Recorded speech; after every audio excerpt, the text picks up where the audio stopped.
Turn is here today to declare a state of emergency, an affordability state of emergency.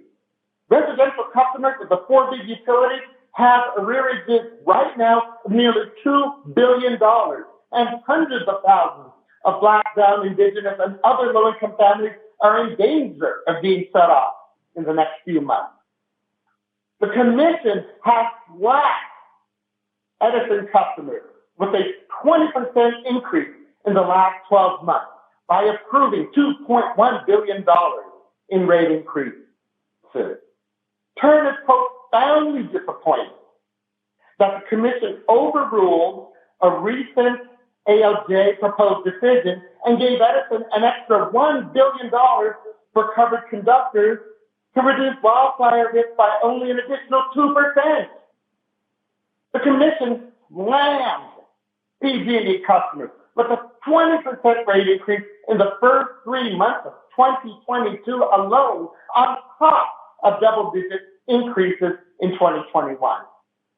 This 20% increase is just the tip of the iceberg. It does not include the 30% 2023 GRC increase, the $5.5 billion already spent on wildfire mitigation and yet to be approved, or the $10.5 billion proposed for 3,600 miles of underground. If it sounds like I'm using strong language, you're absolutely correct. Skyrocketing rates just don't happen by themselves. Skyrocketing rates happen because they are approved by the Commission. Now let me talk about some innovative cost containment proposals that the CPUC has the power to implement. One is that the impact on affordability and the impact on environmental and social justice should be required as a component of every rate-making proceeding, advice letter, memo test, or any other utility request to raise rates.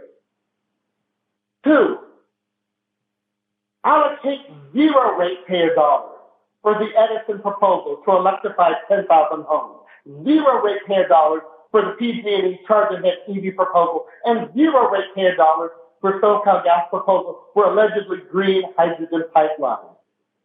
Direct the utilities to seek funding from non-ratepayer sources for these proposals. Invite them to go to the legislature, to go to the governor, to speak with the president, to find some angel investors or seek divine intervention.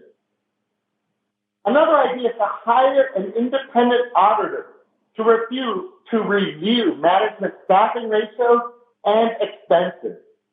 Boy, I sure wish the Commission would apply the same scrutiny to utility management and legal expenses that you apply to interveners requesting compensation.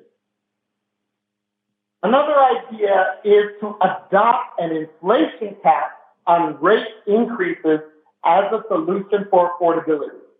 Commissioners, you have the power to moderate inflation by containing energy costs. According to the Bureau of Labor Statistics, the 4.2% electricity cost in January 2022 was the second largest contributor after fuel oil to the 7.5% consumer price index increase. Remember that increases in energy costs also hit the same consumers with increased food, commodities, and other CPI elements. Time out. We need a time out on rate increases. The Commission just called the timeout on the biggest rate relief proposal in years because of political pressure. Well, guess what? It's time to call a timeout on rate increases. We cannot continue to let the sky be the limit on how many times a year that utilities can request rate increases and how much utilities can request in increases each single time. We can't continue to let the sky be the limit on how many times in a year and how much the Commission can grant in rate increases. Take a time out to implement an inflation cap on rate increases. Nobody, but nobody is going to bail out the CCUC. Not the legislature, not the governor, not anybody else until you get serious about holding the line on rate increases. President Reynolds, Commissioner Rechtschaffen, Commissioner Sirona, Commissioner House, Commissioner Reynolds. We are in a state of emergency when it comes to affordability. Ratepayers depend on you for leadership to make the hard decisions, to stand up and set limits on rate increases so they can continue to keep their lights on. It's time to stop talking about cost containment and time to start taking action to contain costs.